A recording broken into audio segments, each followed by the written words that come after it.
अस्सलामु अलैकुम। आइए देखिए एआई के कमालात। और तो और एआई ने क़यामत की मंजर कशी भी कर दी है।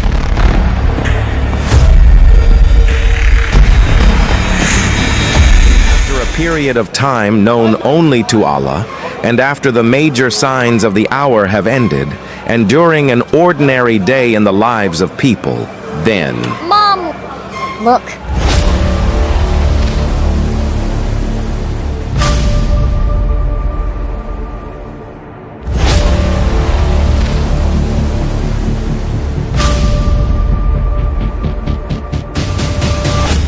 The trumpet has been blown. The earth quakes, the sky splits open, and the mountains collapse. The seas boil and erupt. The stars fall one by one. Everyone is in a state of panic and chaos. The day a person flees from his brother, his mother, and his father. The day mother abandons her child and runs, a brother turns away from his sister. Everyone screams, "Myself! Myself!" There is no more injustice today. Today, every soul will be recompensed for what it has earned.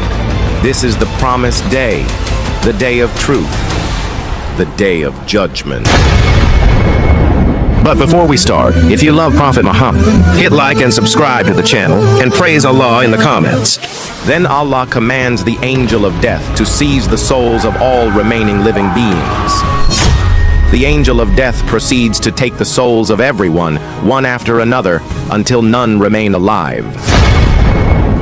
After that, he begins to take the souls of the angels themselves, starting with the lesser angels and moving on to the greatest among them, Jibreel, Mikael, and Israfil. One by one, their souls are taken, until none remain but the angel of death himself, standing alone in the vast emptiness, awaiting the final command from his Lord. The angel of death says, his voice weary, "My Lord, none remain alive but me." Allah the Almighty says, "Die, O angel of death." The angel of death says, "By your might and majesty, if I had known that seizing the soul was this severe, I would have begged you not to assign me the task of taking the souls of your creation." A complete silence envelops everything. The gates of the heavens and the earth are closed. The universe is empty. To whom belongs the dominion today? To Allah, the One, the Subduer. لمن الملك اليوم لله الواحد القهار. Then Allah revives Israfil once more and says to him, "Blow the trumpet again." The sound of the trumpet is heard for the second time. Souls return all at once to their bodies, and all of humanity, from Adam to the last born, rise, shaking the dust from their heads. On the day when they will come out of the graves rapidly, as if they were racing towards a goal, you hear the voices of the sinners, "Woe to us! Who has raised us from our resting place?" The believers reply, "This is what the most merciful promised, and the messengers spoke the truth."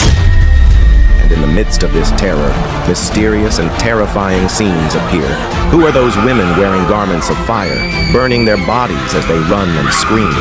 Who are those men with blood dripping from their mouths as they run among the crowds? And who are those tiny people moving between the feet of others like little ants? Questions with no answers. Every scene holds a secret from the secrets of the Day of Judgment. The earth is changed to another earth, a pure white land with no landmarks for anyone. People are gathered to the appointed land, and every nation is led behind its prophet. The nation of Musa, Isa, Ibrahim, and Muhammad, peace be upon him, a majestic scene never witnessed before. The banner of the Prophet Muhammad, peace be upon him, shines like a star. His nation, the largest in number, their faces radiant. The sun is brought near to the heads. Those whose faith is strong are shaded by Allah under his throne, while those who were negligent are overwhelmed by sweat, nearly suffocating. The scene is terrifying, and everyone is in a state of shock. The believers are led to the pool of Kauthar, Its water is whiter than milk and sweeter than honey. They drink from the hand of the Prophet Muhammad, a drink after which they will never thirst again. Then the people rush to Adam. Intercede with Allah for us to begin the judgment. He says, myself, myself. Then to Noah, then Ibrahim, then Musa, then Isa. Peace be upon them all, and each apologizes. Finally, they come to Muhammad. He prostrates beneath the throne, and Allah says, O Muhammad, raise your head and ask, you will be given. He says, my nation, my nation. Here, Allah's mercy descends upon whomever He wills, and the reckoning begins.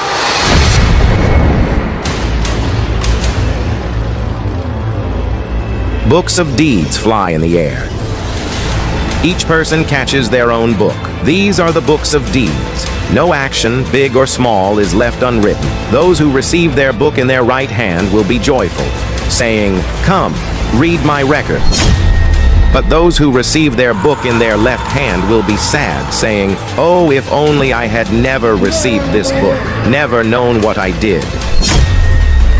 Different faces and feelings appear. Here is the young man who was saved from the punishment of the grave in the last episode. Now he receives his book in his right hand and looks happy. Some secrets start to become clear. The women who were raised with their clothes burning are those who used to show off their bodies in an immodest way and caused trouble.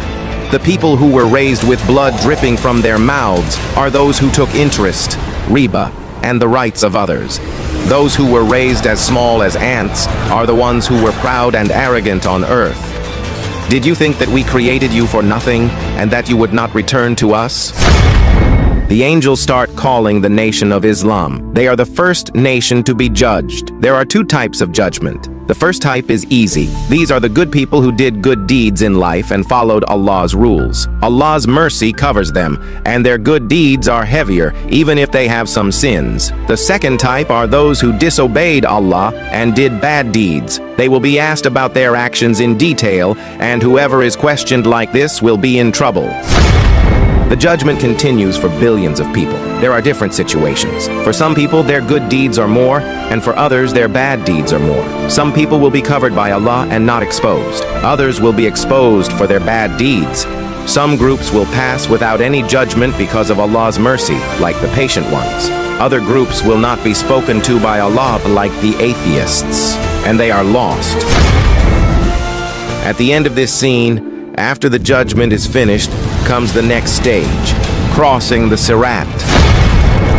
What will happen next? What is the purpose of the Sirat after the judgment? What does paradise look like, and what is its joy? What does hell look like, and what is its pain? Will anyone stay in hell forever, or is there hope to leave? Wait for us in part 3 to continue the journey.